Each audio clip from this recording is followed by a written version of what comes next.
குட்டி ஸ்டார்ஸ் கதை நேரம். ஒரு அடர்ந்த காட்டில் கஜேந்திரன் என்ற பெரிய யானை வாழ்ந்து வந்தது.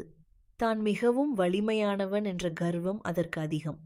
காட்டில் இருக்கும் மற்ற விலங்குகளை அது எப்போதும் ஏளனமாக பார்க்கும்.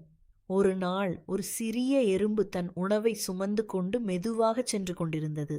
அதை பார்த்த கஜேந்திரன், ஏய் எறும்பே, இவ்வளவு சிறியதாக இருக்கிறாயே, நான் ஒருமுறை உதைத்தால் நீ காணாமல் போய்விடுவாய் என்று கிண்டல் செய்து தும்பிக்கையால் தண்ணீரை இறைத்து எறும்பை நனைத்தது.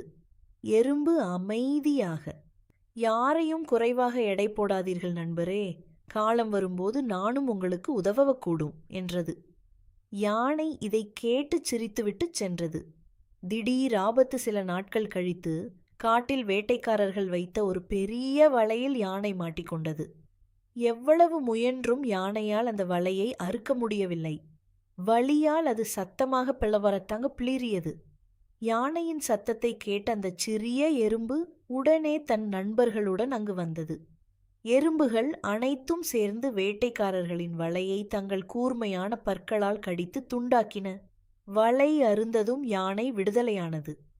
தன் தவறை உணர்ந்த கஜேந்திரன், என்னை மன்னித்துவிடு நண்பா, நீ சிறியவனாக இருந்தாலும் இன்று என் உயிரை காப்பாற்றிவிட்டாய் என்று எறும்பிடம் மன்னிப்பு கேட்டது. அன்றிலிருந்து இருவரும் நண்பர்களாயினர். கதையின் நீதி: யாரையும் உருவத்தை வைத்து எடை போடக்கூடாது. உலகில் சிறியவர் பெரியவர் என்ற வேறுபாடு இன்றி ஒவ்வொருவருக்கும் ஒரு தனித்திறமை உண்டு. இந்த கதை உங்களுக்கு பிடிச்சிருந்தால் லைக் பண்ணுங்க, ஷேர் பண்ணுங்க, நம்ம குட்டி ஸ்டார்ஸ் சேனலை சப்ஸ்கிரைப் பண்ணுங்க.